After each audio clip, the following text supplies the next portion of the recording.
সম্ভব। আপনারাও অফিস আদালতগুলোতে একটু নির্ধারিত সময়ের মধ্যে অফিস শুরু করার মাধ্যমে এবং মানুষকে হয়রানি এবং ঝামেলাবিহীন সীমানা যেভাবে দিতে পারে।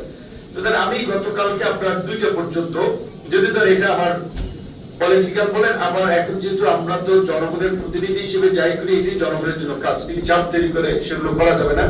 এবং সরকারের যে সামাজিক সুরক্ষামূলক প্রোগ্রামের যারা সুবিধাভোগী, এই সুবিধাভোগীর লিস্টগুলো গভর্নমেন্টের ডিসিশনে সে ডিভাইস হবে, কিন্তু আপনারা উপজেলা থেকে শুরু করে দেন, আপনারা চেয়ারম্যানদের মাধ্যমেই করেন যে যেগুলো ওই যে যারা পাওয়ার যোগ্য নয় তাদের নাম অন্তর্ভুক্ত, সেগুলো বাদ দিয়ে নতুন লিস্ট করেন। এই প্লাস মাইনাস আপনারা করতে পারেন, এই যে আপনাদের রুটিন কাজ, সেই জায়গা থেকে যেন যারা প্রকৃত সুবিধাভোগী, সেক্ষেত্রে আমাদের রাজনৈতিক আপনার আইডিওলজি বিবেচনার দরকার নেই। রাজনীতির পর্যায়ে থেকে দলমত নির্বিশেষে সরকারি সুবিধা যারা পাওয়ার উপযুক্ত তারা পাবে।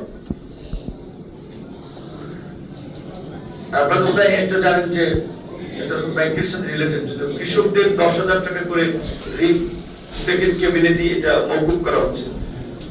এটা যেটা কৃষি প্রধান দেশ, আপনারা বিশেষ করে কৃষি অফিসার যেটা আছে প্রান্তিক লেভেলের কৃষকদেরকে আপনারা কিছু সুবিধা দেন। আগে তো সরকারের বিভিন্ন যেমন ট্রাক্টর দিত, বিভিন্ন ধরনের সুবিধা দিত, এটা রাজনৈতিক বিবেচনা না করে প্রান্তিক যারা তাদেরকে দেন।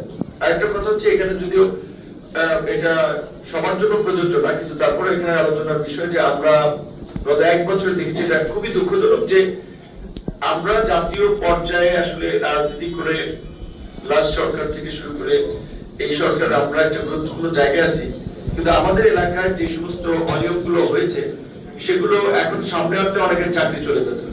বিশেষ করে আমাদের এই চরগুলো নিয়ে একবারই সরকারি অফিসাররাও কিন্তু ইনভলভ ছিল। এটা আমরা একবার খুব ভালোভাবেই জানি যে এখানে বিশেষ করে কয়েকজন তারাও একটা দায়সারা ভূমিকা নিচ্ছে কিংবা তারাও বেনিফিট নিচ্ছে। সরকারি হাট বাজারে যে ওই যে ভিটা বরাদ্দ দেওয়ার যে বিধান, সেখানে প্রত্যেকটা জায়গায় ডিসিআর এর জন্য সরকারি যে নির্ধারিত ফি সমস্ত 100% জন্য 260 টাকা নাকি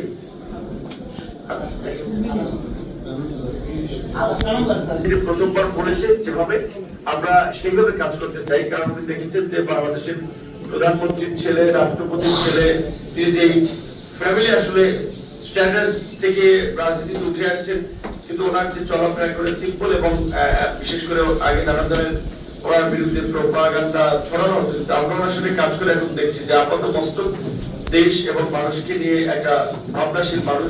সকাল 9টায় অনেক অফিসাররাই অফিসে যেতে পারে, যে 9টায় না 9টার পারস্পরিক 5 মিনিট আগে আপনার অফিসে বসে সচিবালয়, প্রধানমন্ত্রীর কার্যালয়, এটা আমরা বলছি যেটা আমরা উন্নত দেশগুলোতে দেখি।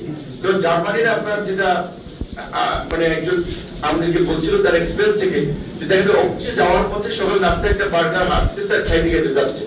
তো আমরা তো একটু বলে যাচ্ছে খাবারটা একটু আমরা বসে খালি শান্তিমতো খেয়ে তারপরে আসি। তো তাদের চিন্তা ভাবনা হচ্ছে যে আমি যদি 5 মিনিট আগে অফিসে যেতে পারি, আমি 5 মিনিট দেশের জন্য কাজ করতে পারবো, এটা কান্ট্রিকে কন্ট্রিবিউট করতে পারবো। তো সেই জায়গা থেকে প্রধানমন্ত্রী আসলে সরকারি অফিস আদালতকে সেবামুখী করার জন্য এবং তারা যে জনগণের প্রতি আসলে তাদের একটা দায় এবং দরদ থাকা দরকার, এটা রিয়েলাইজ করার জন্য উনি তো সকাল সকাল অফিস করতেছেন। কারণ তাহলে অনেক ধরনের এই ফাইলের জট বিভিন্ন স্টেকহোল্ডারদের সাথে মত বিনিময় আমরা করছি। স্বাভাবিকভাবে আমি ঢাকা থেকে আসছি, আগের দিন 3.5 ঘন্টা ঘুমাইছি। একটা মানুষের ব্রেন কাজ করার জন্য অন্তত 6 ঘন্টা ঘুম প্রয়োজন। গতকালকে আজকে রাতে ঘুমেছি 4.5 ঘন্টা। কিন্তু আমি আমার দায়িত্বটা এড়াইনি যে না, যারা আমার সাথে কাজ করছে স্টেকহোল্ডার, তাদের একটা আবেগ আছে, একটু দেখা করবে, কথা বলবে, এটা আমার দায়িত্বের সময়টা করে আমি আপনাদেরকে দিয়েছি, আমি তাদেরকে দিয়েছি। তো আপনারা যারা এখানে চাকরিতে আছেন তাদেরও তো দায়িত্ব আসলে যে দপ্তরে আছেন মানুষের সেবাটা করা। সিম্পল একটা স্বাক্ষরের জন্য কিংবা একটা মানুষ বুঝে না, তাকে যদি আপনি দুটো কথা বলেন, সেই মানুষটা সান্ত্বনা পায়, মানসিক ভাবে শক্তি পায় এবং খুব একটা ফুলফ্রে মেজাজ দিয়ে বাড়ি ফিরতে পারে। রাস্তাঘাটে যে ঢাকা শহর যারা চলাফেরা করে কিংবা বড় বড় সিটিগুলোতে, এই সিটিগুলোতে আপনার ট্রাফিক জ্যাম কিন্তু মানুষের মেন্টালিটির উপর একটা প্রভাব তৈরি করে।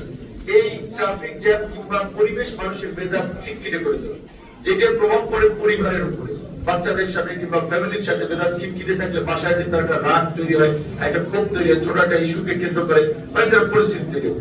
তো পরিবেশের ক্ষেত্রে এই যে একটা মানুষ সেবা পেতে আসছে, ধরেন আপনি তার কথাই শুনলেন না কিংবা অনেকক্ষণ দাঁড়ায় এসে আপনাকে পেলই না, আপনি 30 সেকেন্ডে তার জাস্ট নামতেও যদি খেয়েছে সেই পরে একটু নামতে নামতে বলে দেন যে এভাবে বা পরের দিন আসেন, তাতে কিন্তু তার একটা মানসিক শান্তি এবং একটা মানসিক শক্তি কাজ করে। তো আপনারা সরকারের যারা প্রজাতন্ত্রের কর্মচারী আসলে প্রকৃত অর্থে আমরাও সার্ভেন্ট প্রজাতন্ত্রের, আমরাও পিপুলের সার্ভিস দেওয়ার জন্যই জনপ্রতিনিধি হয়েছে। তো সেই জায়গা থেকে আমরা যেন মানুষকে সেভাবে সেবা দিতে পারি, সেই মানসিকতা আমাদের ধারণ করা খুব প্রয়োজন। এবং সর্বশেষ সরকারি অফিস আদালত গুলোর মধ্যে ইউনিয়ন পরিষদের একটা ব্যাপক বদনাম আছে। ইউনিয়ন পরিষদ তহসিল অফিসগুলো সিম্পল একটা পর্চা টর্চা তুলতে যেটা বলেন সরকারি ফি যেটা হাজার হাজার টাকা নেয়। তো এইখানে অবশ্যই আপনারা নজরদারি করবেন। এবং আমরা কিন্তু পুলিশকে এখানে, আমি ব্যক্তিগতভাবে কারোর কাছ থেকে 5 পয়সার অবৈধ সুবিধা নেই। গত এই 1 বছর প্লাস সময় ইন্টারিম গভর্নমেন্টের সময় আমরা কোন ধরনের সুবিধা নেই, ভবিষ্যতে নিব না। সুতরাং আমার এলাকায় যারা আসলে চাকরি করবে তারাও আমার মতোই এইভাবে কাজ করতে হবে।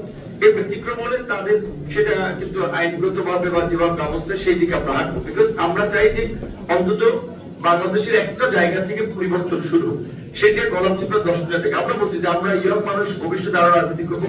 আমরা নিজের নির্বাচনী কনস্টিটিউয়েন্সিটাকে আমরা রোল মডেল হিসেবে করে তুলতে, সেবার ক্ষেত্রে, উন্নয়নের ক্ষেত্রে, রাজনৈতিক, সামাজিক, ধর্মীয় সম্প্রীতির ক্ষেত্রে, সেই ক্ষেত্রে আপনাদের সহায়তা খুব প্রয়োজন। আজকে আর আমি সময় দেব না, আপনারা উপস্থিত হয়েছেন, কিছুক্ষণ একটু মিটিংটা ডিলে হয়েছে।